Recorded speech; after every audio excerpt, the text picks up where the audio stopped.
Friends, so from here methods of charging we are going to continue. The first method is charging by friction.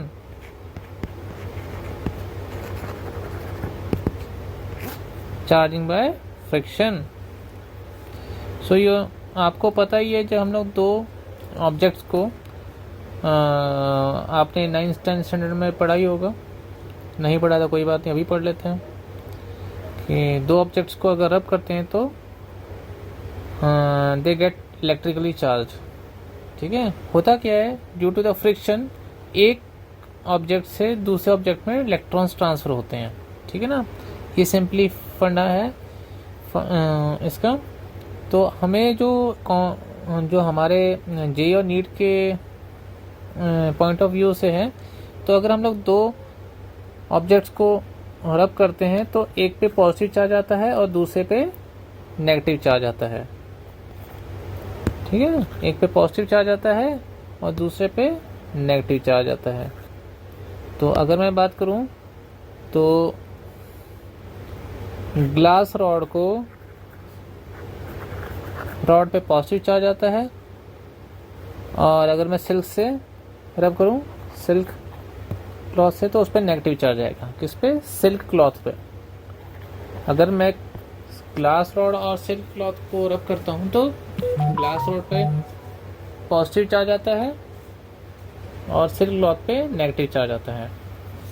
ऐसे ही में अगर हम लोग comb और dry hair को रब करते हैं, कॉम्ब करते तो वहाँ पे भी चार्जिंग होती है. तो उसमें जो ड्राई हेयर है उस पर पॉजिटिव चार्ज आता है और कॉम्ब पे नेगेटिव चार्ज आता है. ठीक है, तो अगर कैट स्किन को एबोनाइट से करते हैं, कैट स्किन पे पॉजिटिव चार्ज आता है और एबोनाइट पे नेगेटिव चार्ज आता है. वूल को अगर हम लोग प्लास्टिक या एम्बर से रब करते हैं तो वूल पे पॉजिटिव चार्ज आता है एंड प्लास्टिक एम्बर पे नेगेटिव चार्ज आता है.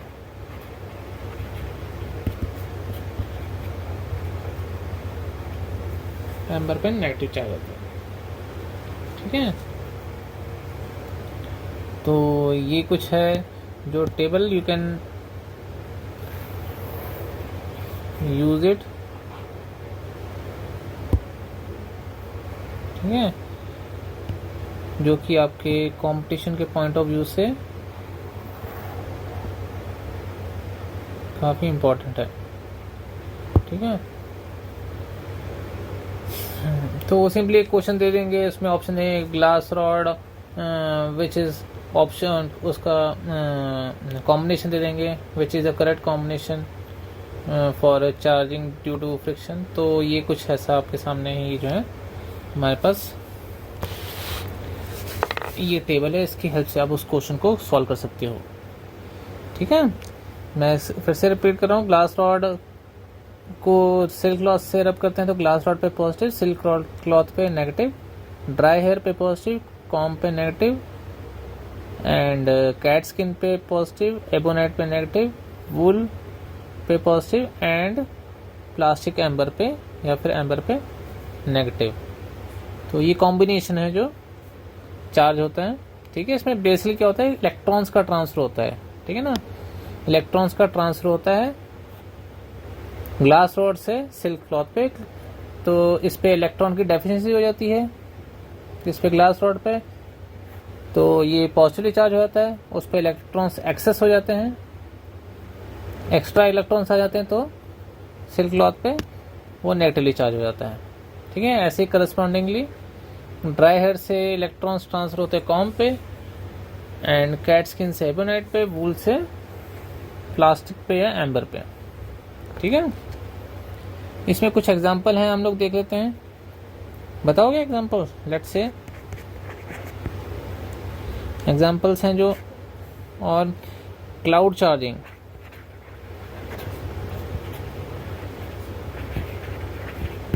Cloud charging, when cloud runs through atmosphere due to the friction between cloud and water molecules and the air molecules, तो वो चार्जिंग है। वो भी friction, charging due to friction का example है। फिर Millikan oil drop, charging of oil drop,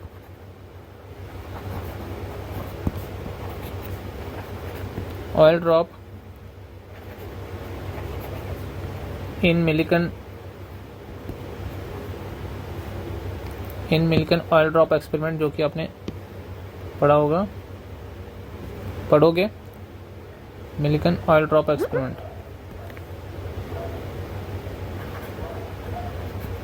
drop experiment.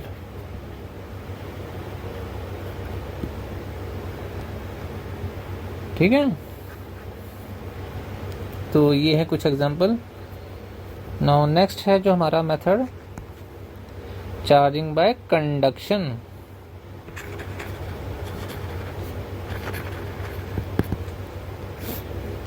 Charging by conduction,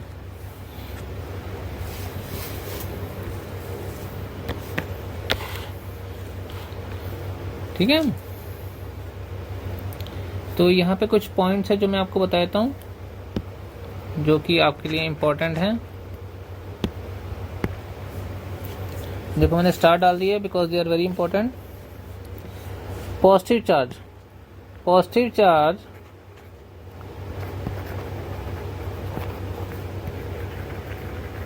moves from high potential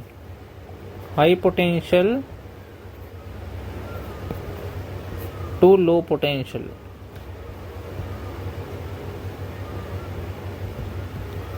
Yeah, positive charge moves from high potential to low potential। ठीक है, अभी potential we are going to study, अभी हम लोग आगे study करने जा रहे हैं चैप्टर में। अभी आ जाएगा, यू कैन से कि सेकंड थर्ड फोर्थ क्लास में आ जाएगा ये, ठीक है ना, पोटेंशियल। फिलहाल इसको आपको अभी मेमोराइज कर लो, ठीक है ना। चार्ज हमेशा, पॉजिटिव चार्ज हमेशा हाई से लो पोटेंशियल मूव करता है। आप इसको ऐसे समझते हो जैसे वाटर है, वाटर फॉल करता है, वो वाटर हमेशा हाई पोटेंशियल से लो पोटेंशियल फॉल करता है। Similarly positive charge high potential से लो पोटेंशियल मूव करता है, ठीक है। तो इसमें नेक्स्ट है कि अगर मैं आपसे पूछूं नेगेटिव चार्ज, तो नेगेटिव चार्ज कहां से मूव करता है? अब आप बताओ। Negative charge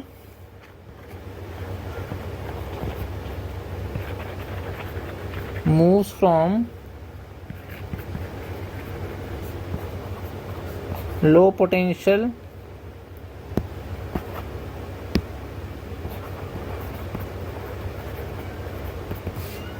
to high potential. यहाँ पे ये इलेक्ट्रिक पोटेंशियल, इलेक्ट्रोस्टैटिक पोटेंशियल की बात हो रही है। किसकी बात हो रही है? इलेक्ट्रोस्टैटिक पोटेंशियल की, ठीक है।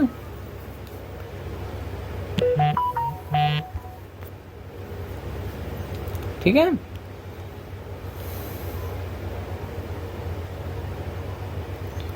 तो यहाँ पे नेक्स्ट पॉइंट है जो कंडक्शन में, charging by conduction.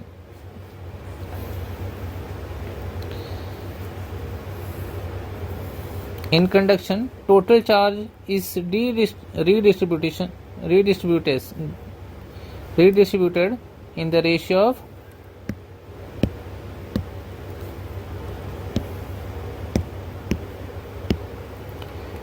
Total charge का रीडिस्ट्रीब्यूशन होता है। Total charge of system is redistributed,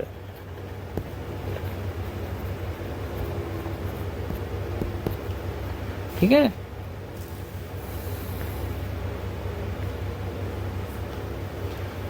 total charge का रीडिस्ट्रीब्यूशन होता है, ठीक है, टोटल चार्ज का रीडिस्ट्रीब्यूशन होता है,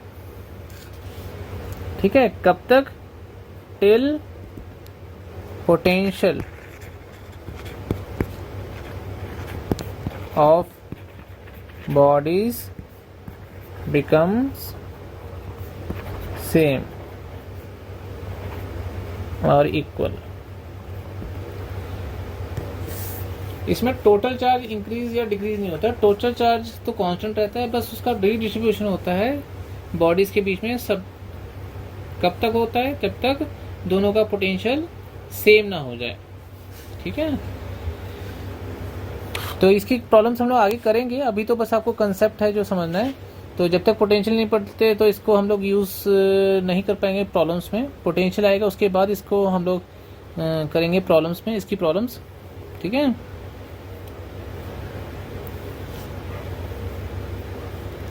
इसमें एक चीज और आ सकती है कंडक्शन में।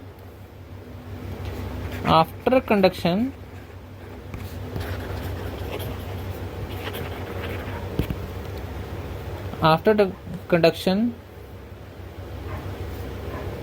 पोटेंशियल, जैसा कि ऊपर भी बताया है, potential of bodies becomes same while charges on bodies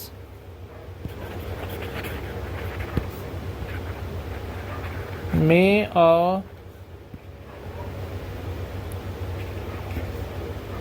may not differ। तो डिपेंडिंग ऑन सिचुएशन पोटेंशियल तो कंडक्शन में दोनों बॉडीज का सेम हो जाएगा, बट चार्जेस डिफरेंट होते हैं वैसे, बट सेम भी हो सकता है। अगर बॉडीज आइडेंटिकल है तो चार्जेस भी सेम होंगे, बट अगर आइडेंटिकल नहीं है तो चार्जेस भी डिफरेंट होंगे। बट इन जनरल मैं बात करूं तो चार्जेस डिफर करेंगे, ठीक है ना। पोटेंशियल सेम रहेगा चाहे बॉडीज आइडेंटिकल है चाहे नहीं है।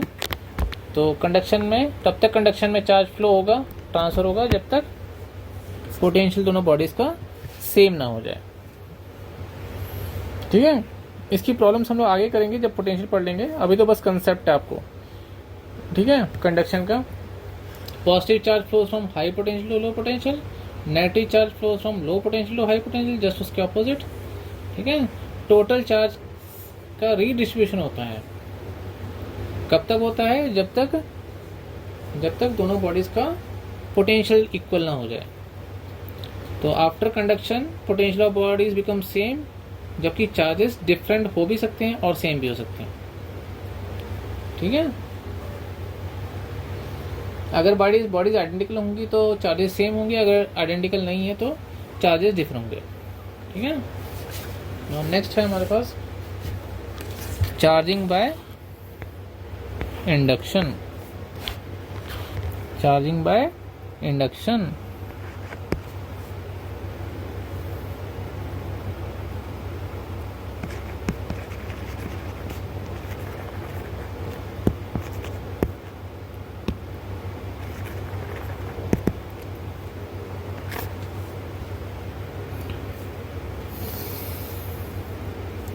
तो यहाँ पे एक और चीज़ मैं ऊपर बता दूँ, तो कंडक्शन में एक्चुअली दो बॉडीज कांटेक्ट में आती हैं।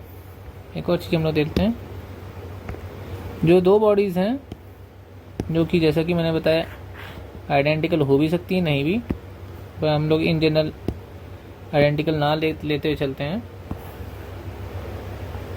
यहाँ पे ये दो बॉडीज़ हैं, अगर इस पे चार्ज लेट से Q1 है इनिशियली, इस पे चार्ज Q2 है, और इनको हमने टच किया है किससे? वायर से।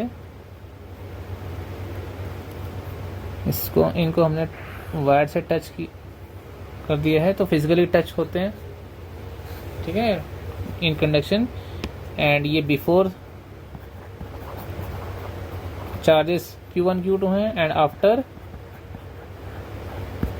इस पे Q1 लेट से, इस पे Q2, तो Q1 plus Q2 equals to Q1 plus Q2, मतलब टोटल चार्ज पहले जितना था बाद में भी उतना ही आएगा, बस रीडिस्ट्रीब्यूशन होगा, ठीक है। और कब तक होगा? जब तक पोटेंशियल दोनों का सेम ना हो जाए। ठीक है, पहले Q1 Q2 था, बाद में कैपिटल Q1 Q2 हुआ अलग दोनों पे, बट टोटल चार्ज वही रहेगा। ठीक है, चार्जेस का रीडिस्ट्रीब्यूशन हुआ। ठीक है, तो नेक्स्ट है हम लोग इंडक्शन, थर्ड मेथड है जो इंडक्शन।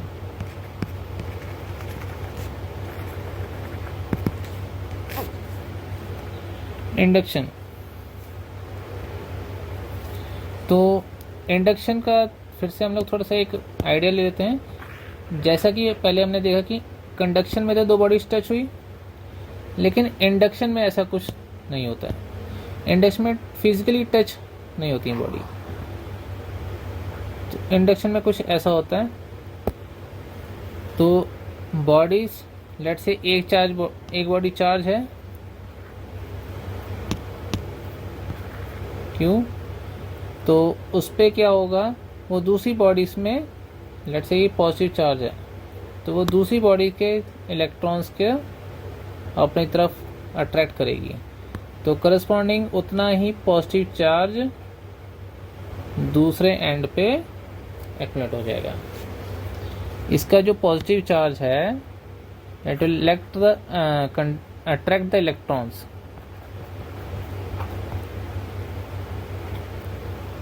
इलेक्ट्रॉन्स को अट्रैक्ट करेगा अपनी तरफ, और उससे क्या होगा, यहाँ पे नेगेटिव चार्ज नेट एक्यूमुलेट हो जाएगा, और यहाँ पे नेट पॉजिटिव चार्ज, सॉरी, यहाँ पे नेगेटिव चार्ज एक्यूमुलेट हो जाएगा बॉडी पे, और उतना ही equal positive charge opposite side में एक्यूमुलेट हो जाएगा। ठीक है, तो अगर आप देखो ध्यान से,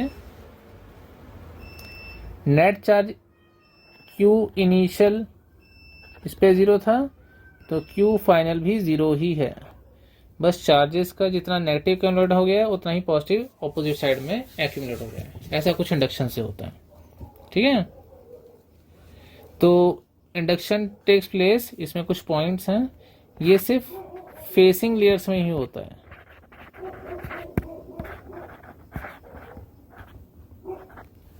फेसिंग लेयर्स में ही होता है, जो लेयर्स फेस कर रही हैं किसको, बॉडी की, उसी में होता है। इंडक्शन किस पे है, जो अनचार्ज बॉडी है। ठीक है, तो यहां पे आप लिख सकते हो induction takes place in facing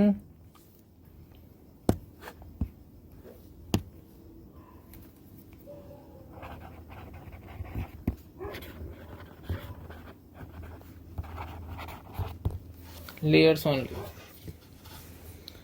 ठीक है,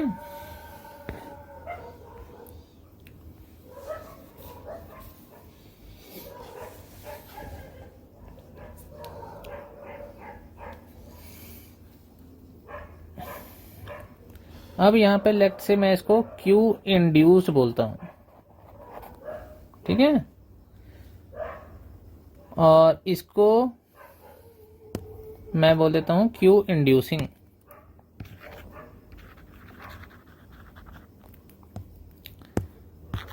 यहाँ पे दो चार्जेस हैं, देखो, Q induced and Q inducing. ठीक है, तो जितना इंड्यूस हुआ है, टोटल चार्ज इसका 0 ही है, बस जितना Q यहाँ पे इंड्यूस हुआ है वहाँ उतना ही पॉजिटिव ऑपोजिट साइड में इंड्यूस हो गया, तो टोटल चार्ज तो फिर भी 0 ही रहेगा। आपके अंडरस्टैंडिंग के लिए लिखा देता हूँ Q इंड्यूस्ड, जितना पॉजिटिव यहाँ पे है उतना नेगेटिव ऑपोजिट साइड में। ठीक है, टोटल चार्ज पहले भी 0 था, अभी भी 0 है।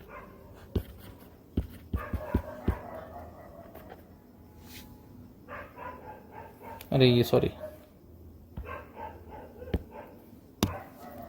ये नेगेटिव Q, ये पॉजिटिव Q। ठीक है, तो यहाँ पे एक फॉर्मूला है जो आपके लिए हेल्पफुल है। देखो Q inducing and Q induced, तो क्यू इंड्यूस्ड जो होता है वो क्यू इंड्यूसिंग पे डिपेंड करता है। क्यू इंड्यूसिंग पे डिपेंड करता है, ठीक है, और वो है 1 - 1 बाय एप्सिलॉन आर, ठीक है। देखो Q induced equals to Q inducing times 1 - 1 by epsilon R, ठीक है। यहाँ पे ये है फॉर्मूला, पहले तो फॉर्मूला हम लोग दे देते हैं।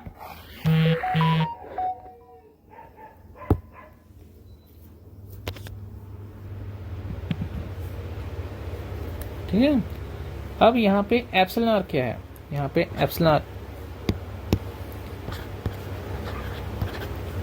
ये है dielectric constant of body, dielectric constant of body. कौन सी बॉडी का?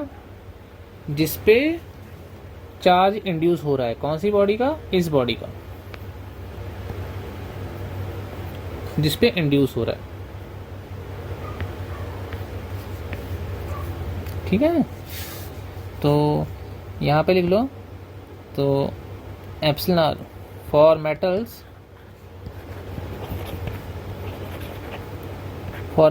Epsilon R tends to infinity. Infinity होता है किसके लिए? मेटल्स के लिए। तो क्या हो जाएगा? Q induced equals to Q inducing times 1 - 1 by infinity, यही हो जाएगा ना। और 1 बाय इन्फिनिटी क्या होता है? 0। ये क्या हो जाएगा?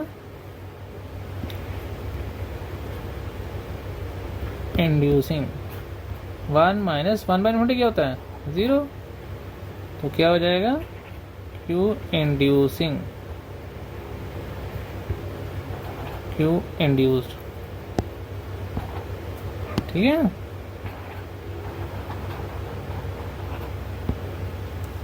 किसके लिए? लेकिन ये किसके लिए है? ये मेटल्स के लिए है।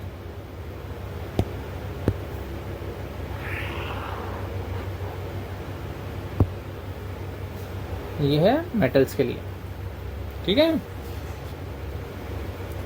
ये किसके लिए? मेटल्स के लिए। Q induce equals to Q inducing, क्योंकि मेटल्स के लिए जो डाइलेक्ट्रिक कांस्टेंट होता है वो इन्फिनिटी होता है, टेंडिंग टू इन्फिनिटी, क्योंकि इन्फिनिटी कोई नंबर नहीं है, ठीक है। और वन माइनस जहाँ पे पुट किया एप्सिलॉन आर पे,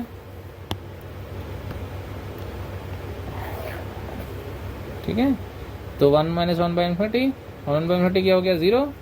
और ये आपका Q induce equal to Q inducing के इक्वल आ गया। यानी अगर मेटल्स हैं तो जितना इंड्यूसिंग चार्ज होगा उतना ही इंड्यूस होगा चार्ज, ठीक है। नेक्स्ट है for non metals.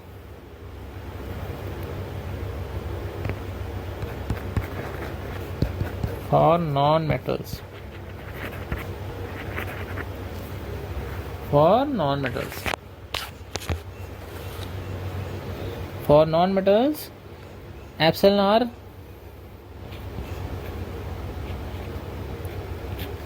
Is not equal to infinity. उसकी कुछ फाइनाइट वैल्यू होती है, तो उससे क्या हो जाएगा? क्यू इंड्यूस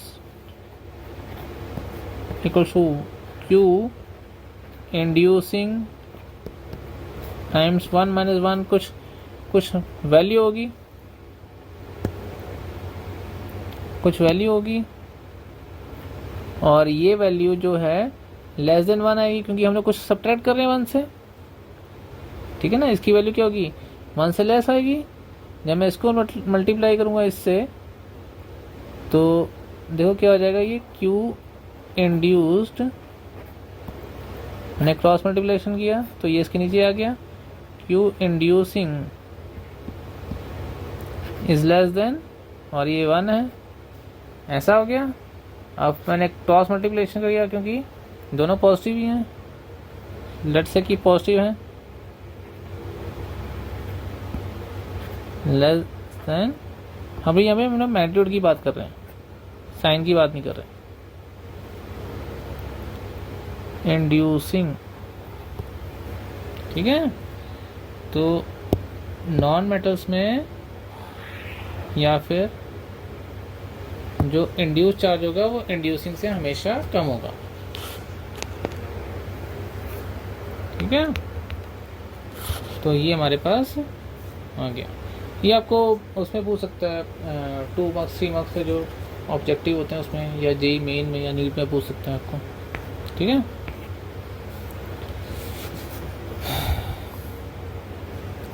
और ये जो मेथड है यहाँ पे लिख लो, ये एक इम्पॉर्टेंट पॉइंट है।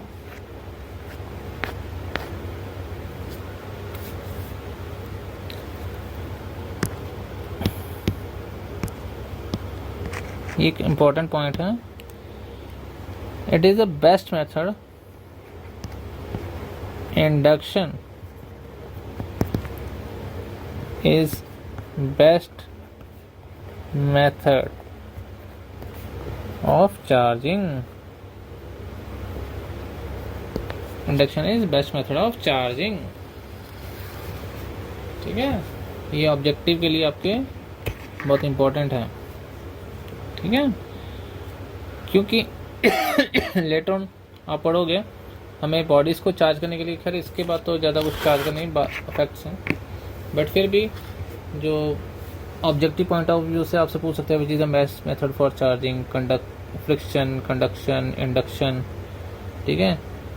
तो नन ऑफ दिस, तो उसमें से कौन सा ऑप्शन आएगा? इंडक्शन, ठीक है।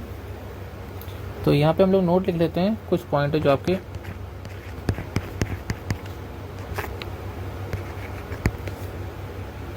आपके काम के हैं, ठीक है।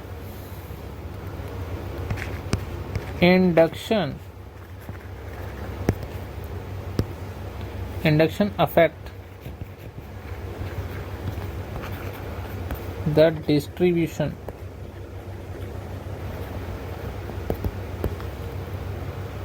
distribution of charge,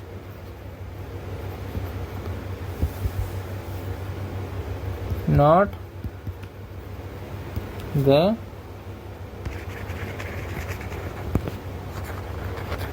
magnitude of charge। Induction जो है वो चार्ज का डिस्ट्रीब्यूशन अफेक्ट करता है, मैग्नीट्यूड नहीं। जैसा कि ऊपर हमने देखा ही है कि यहाँ पे चार्ज तो टोटल उतना ही था। अगर इनिशियली लेट्स से यहाँ पे हमारी बॉडी थी जो न्यूट्रल थी, तो जितना इंड्यूस हुआ है नेगेटिव उतना ही अपोजिट साइड में पॉजिटिव इंड्यूस हो गया। तो नेट चार्ज तो पहले भी ज़ीरो था और अभी भी ज़ीरो है। तो चार्ज का सिर्फ रीडिस्ट्रीब्यूशन हुआ है, मैग्नीट्यूड नहीं चेंज हुआ है, ठीक है। नेक्स्ट पॉइंट है, अच्छा एक ये क्वेश्चन ही पूछ लेता मैं आपसे आपके लिए, can there be any force between charge body and neutral body? तो आपके लिए ये क्वेश्चन है जो ऑब्जेक्टिव के पॉइंट ऑफ व्यू से ये पॉइंट बहुत इंपॉर्टेंट है। There will B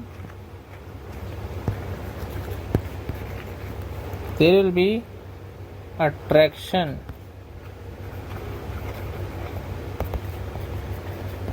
between neutral and charge body, correct. एक न्यूट्रल और चार्ज बॉडी में अट्रैक्शन होगा, कैसे? जैसा कि ऊपर मैं बता ही चुका हूँ, ये हमारी लेट से चार्ज बॉडी, इस पे लेट से पॉजिटिव चार्ज है, ये है हमारी न्यूट्रल बॉडी। तो क्या करेगी ये, यहाँ पे चार्ज इंड्यूस कर देगी इस पे, और उतना ही पॉजिटिव चार्ज ऑपोजिट साइड में इंड्यूस होगा। ठीक है, और ये चार्ज यहाँ पे पॉजिटिव है,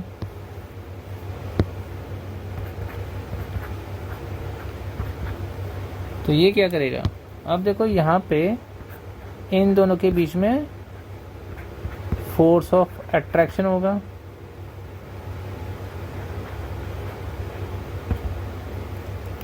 और इसके बीच में फोर्स ऑफ रिपल्शन होगा। ठीक है, अब मुझे बता सकते हैं यहाँ पे देख के कि दोनों में से कौन सी फोर्स ज़्यादा होगी। हाँ, हम लोग आगे कूलम्ब्स लॉ पढ़ने जा रहे हैं, लेकिन अभी बता दूं कि जितना डिस्टेंस के साथ फोर्स डिक्रीज होती है, तो यहाँ पे जो अट्रैक्टिव फोर्स है वहाँ पे चार्जेस के बीच में डिस्टेंस कम है, जबकि रिपल्सिव फोर्स के लिए चार्जेस के बीच में डिस्टेंस ज़्यादा है। तो जो अट्रैक्शन होगा वो रिपल्शन से ज़्यादा होगा, तो नेट क्या होगा, अट्रैक्शन, जैसा कि ऊपर बताया गया है ना, हुआ ना। एक पॉजिटिवली चार्ज बॉडी है और एक क्या है, दूसरी क्या न्यूट्रल बॉडी थी। ठीक है, दोनों के बीच में क्या आ गया, अट्रैक्शन। ठीक है, तो नेक्स्ट है हमारे पास पॉइंट, थर्ड पॉइंट,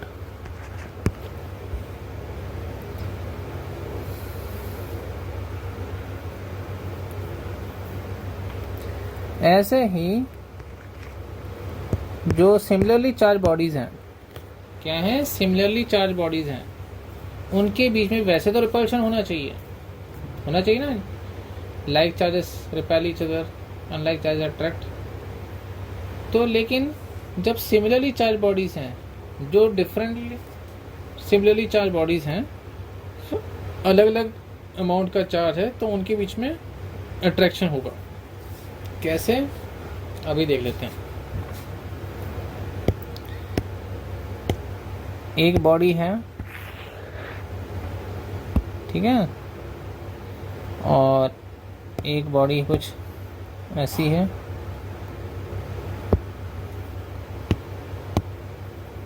इस पे प्लस क्यू चार्ज है, इस पे प्लस क्यू चार्ज है। ठीक है, बट क्या करेगा, यहाँ पे जो पॉजिटिव चार्ज है वो इसके नेगेटिव चार्ज को फिर से अट्रैक्ट करेगा। ठीक है, और इसके जो पॉजिटिव चार्ज को रिपेल करेगा। अगेन वही, यहाँ पे फोर्स ऑफ अट्रैक्शन क्या हो जाएगी, ज़्यादा हो जाएगी, और फोर्स ऑफ रिपल्शन कम होगी, तो नेट क्या होगा, अट्रैक्शन। ठीक है, पॉजिटिव चार्ज तो है ही, बस इसने फिर से इसके चार्ज को रीडिस्ट्रीब्यूट कर दिया है इंडक्शन से। तो यहाँ पे लिख लो, देयर विल बी, ये जे एडवांस के पॉइंट ऑफ व्यू से काफ़ी इंपॉर्टेंट है, और नीट और जी मेन में भी आ सकता है, कोई बड़ी बात नहीं है, जैसे पेपर का लेवल इंक्रीज हो रहा है नीट का। There will be attraction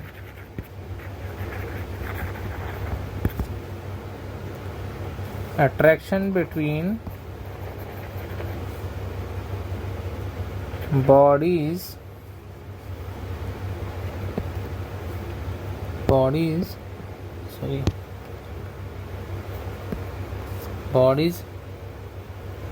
having charges of same nature, but उसकी कंडीशन है, क्या है इसकी कंडीशन है, प्रोवाइडेड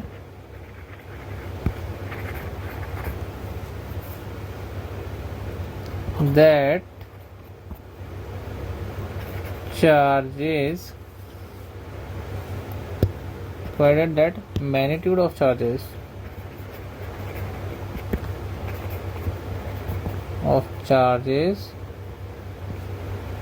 is different।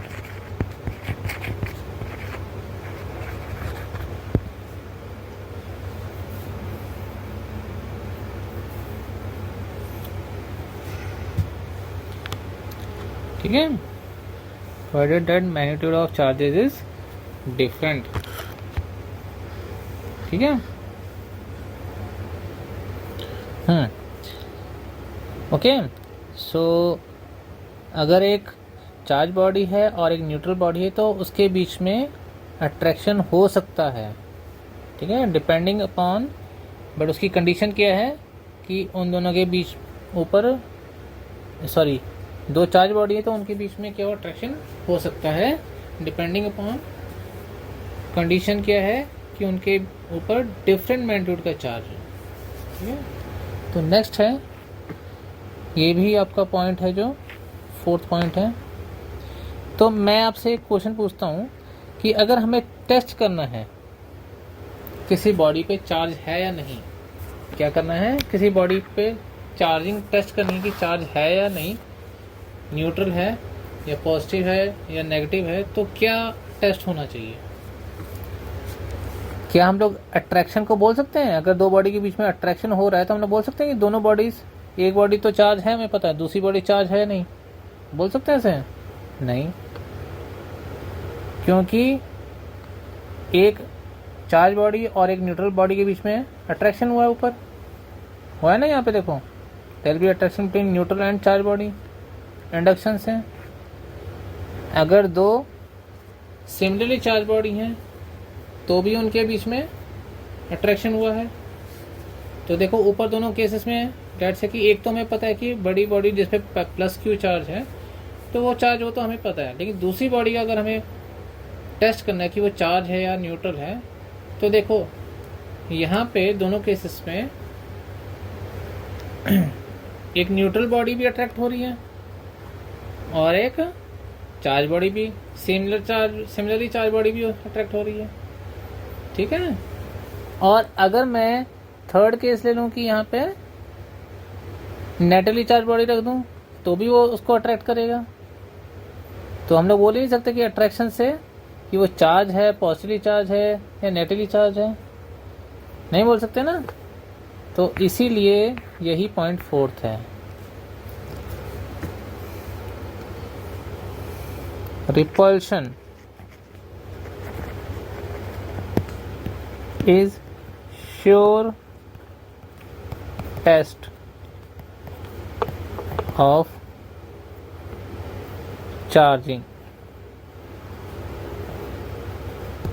अगर किसी बॉडी पे चार्ज क्या करना है, टेस्ट करना है कि वो चार्ज है या नहीं, तो रिपल्शन क्या है, श्योर टेस्ट है.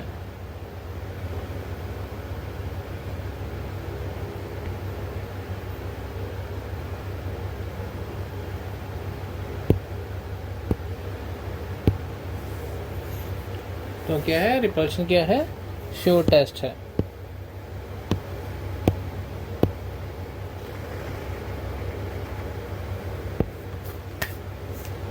ठीक है, अट्रैक्शन से हम लोग नहीं बता सकते कि वो चार्ज है या न्यूट्रल है या कौन सा नेचर है. ठीक है, ये ऑब्जेक्टिव के लिए आपके लिए काफ़ी इम्पोर्टेंट है. इनफैक्ट ऐसा पास्ट में पूछा जा चुका है. आप इसको स्टार डाल लो, ऊपर सारी पॉइंट्स इम्पोर्टेंट है.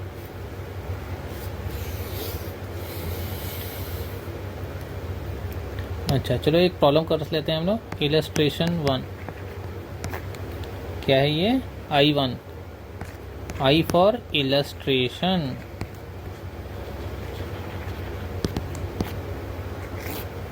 ठीक है, चलो करोगे क्वेश्चन. चलो क्वेश्चन ट्राई करते हैं. How will the force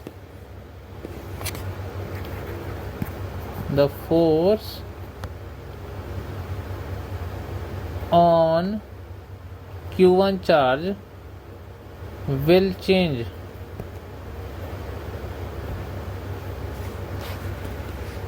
if an insulated rod is kept is kept between them, is kept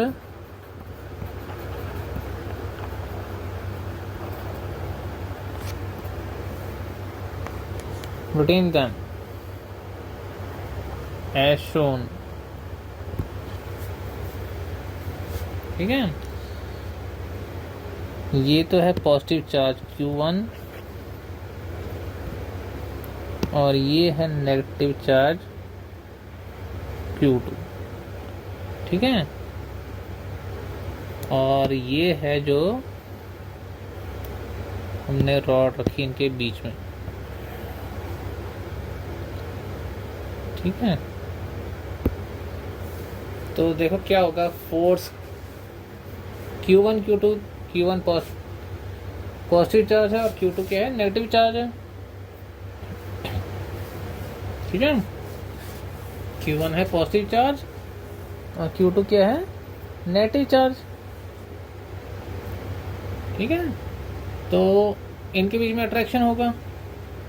ठीक है, अब मैंने क्या कर दिया है, मैंने एक रॉड रख दी है, इंसुलेटेड रॉड।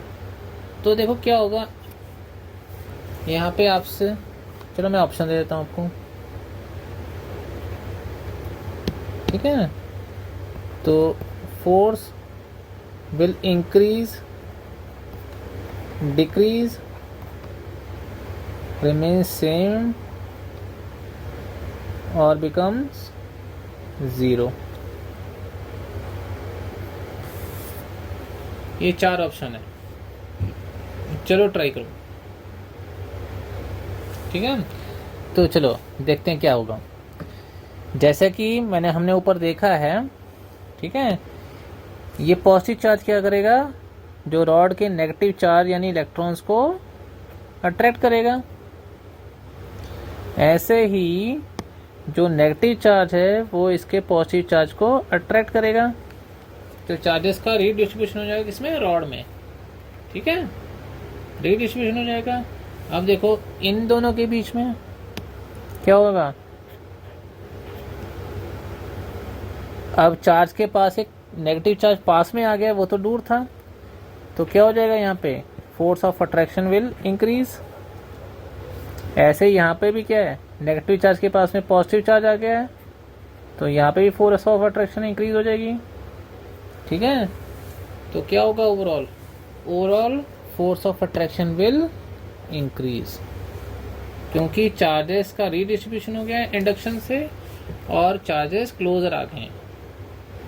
ठीक है, क्लोजर आने से क्या हो गया है, उनके बीच में फोर्स ऑफ अट्रैक्शन और इंक्रीज हो गया है। अभी हम लोग कूलम्ब्स लॉ से एग्जैक्टली पढ़ेंगे कि डिस्टेंस पे कैसे डिपेंड करती है।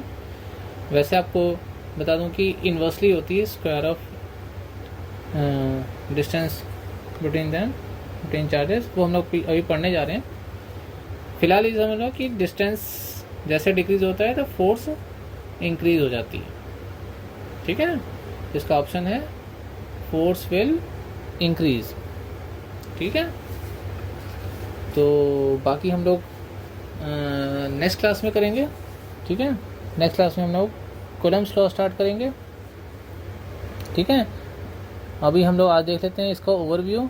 तो हमने आज क्या किया है, आज हमने देखा है, ठीक है, मेथड्स ऑफ चार्जिंग, जो कि डिटेल में देखा है, जो कि हमने जे एडवांस लेवल पे देखा है और पॉसिबली नीट में भी आ सकता है। जैसे जैसे हमारा नीट कुछ सालों में उसका पेपर का लेवल इंक्रीज़ हो गया है, तो कोई बड़ी बात नहीं है, वो जे एडवांस के बराबर भी आ जाए कुछ सालों में।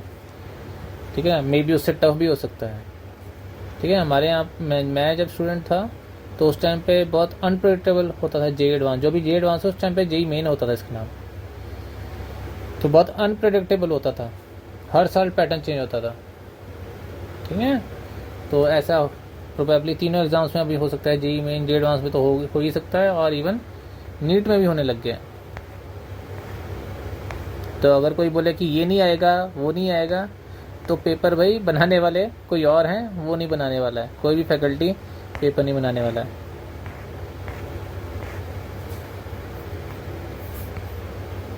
ठीक है, तो ये हमारा हो गया आज का लेक्चर। नेक्स्ट क्लास में हम लोग कूलम्ब्स लॉ करने जा रहे हैं, तो हम लोग हेडिंग डाल लेते हैं।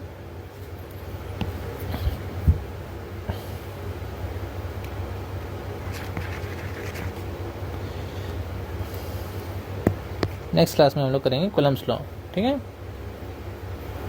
तो ओके जी, यहाँ पे तो अब नाइट हो गई। Good night to all of you, बाकी till next class. Thanks for attending the lecture.